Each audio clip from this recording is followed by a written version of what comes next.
রাত ৩টায় ইদানিং ঘুম ভাঙছে আমার। ব্যাপারটা স্বাভাবিক না। ঘুমের ক্ষেত্রে আমি রিভ্যান উইংলিং এর মতো। পেটে কেউ বোমা মারলেও আমার ঘুম ভাঙে না। ঘুমালে এক ঘুমে রাত ভোর করে দেই, কোনোদিন ভোর দুপুরেও হয়ে যায়।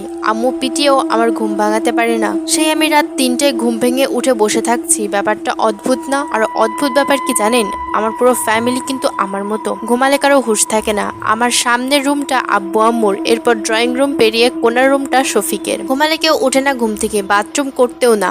ঘুমালে পুরো মৃত্যুপুরীর মতো হয়ে যায় বাড়িটা, কারো কোনো সারা শব্দ থাকে না। অথচ ইদানিং ঘুম ভাঙলে এই নীরব নির্জন রাতের বেলায়, যখন ঘরের সব লাইট নিভানো থাকে, সামনে তাকালে 2 ফুট দূরেও অন্ধকার ছাড়া কিছুই দেখা যায় না। সেই নীরব নিস্তবতা অন্ধকারের বাড়িটায় আমি ফিসফিস করে কথা বলার আওয়াজ পাই। কে যেন কথা বলে, আস্তে আস্তে কথা বলে। আমার রুমের সামনে ড্রয়িং রুম। রাতে কেউ ওঠে না বলে ওখানে ড্রিম লাইট লাগানো হয়নি। অন্ধকার থাকে রুমটা। আব্বু আম্মু বা আমার ছোট ভাই শফিক কেউ ওঠে না রাতের বেলায়। সেই অন্ধকার ড্রয়িং রুমে আমি কার যেন হঠাৎ শব্দ পাই। এই ব্যাপারটা আমি মাকে বলেছি।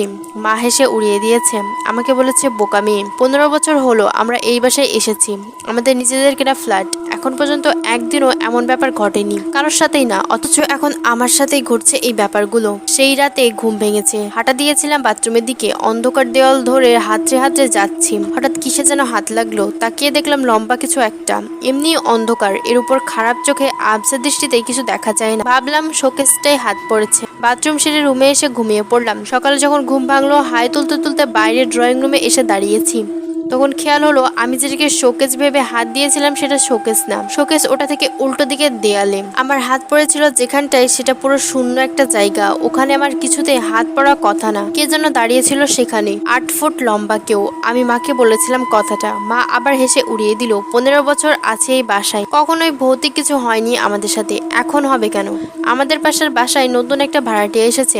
3 সপ্তাহ হলো। হাজবেন্ড ওয়াইফ আর মেয়ে থাকেন। মেয়েটা আমার বয়সী। ফ্ল্যাটে আমার বয়সী কোনো মেয়ে নেই। ওর সাথে ভাব জমানো যাবে। মেয়েটা চুপচাপ বলে তেমন ভাব জমেনি ওর সাথে। মা কালকে বললেন ওই মেয়েটা নাকি অসুস্থ, ডাক্তার দেখাতে হাসপাতালে নিয়ে গিয়েছিল ওর আব্বু আম্মু। তখন আমার আম্মু দেখেছে।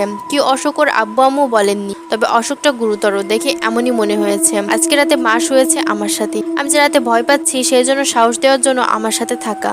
আম্মু রাতে ঘুমিয়ে কাদা। মাঝরাতে মানে 3টায় ঘুম ভেঙেছে আমার। অন্ধকার ঘর, পাশে আম্মু শুয়ে আছে। আমি বিছানার বাইরের দিকে, আম্মু দেয়ালের দিকে। আমি আম্মুর দিকে ফিরে শুয়েছিলাম। আমার কেন যেন মনে হচ্ছিল আমার পিছনে মানে বিছানার ধারে কেউ দাঁড়িয়ে আছে। আমি পাশ ফিরতে সাহস পাইনি। অন্ধকার ঘর, নিস্তব্ধ চারিদিক।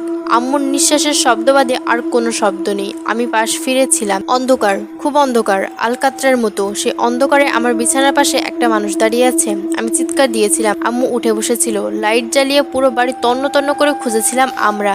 কেউ নেই, কেউ ছিল না। আম্মু এবার একটু ভয় পেল।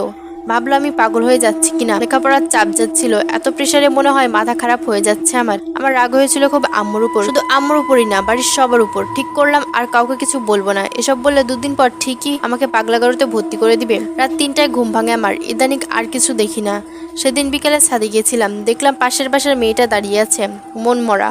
আমি জিজ্ঞাসা করলাম কেমন আছো। কিছু বললো না ও। ফ্যাল করে আমার দিকে তাকিয়ে থাকলো কিছু, এরপর চলে গেল সিঁড়ির দিকে, নেমে যাবে। আমি ভাবলাম কি অদ্ভুত মেয়েটা, মনে হয় কোনো মানসিক সমস্যা আছে। মেয়েটা হঠাৎ আমার দিকে তাকিয়ে বলল, পালাও, তাড়াতাড়ি পালাও, ওকে তোমার মনে ধরেছে, আমার মতো তোমাকেও ছাড়বে না।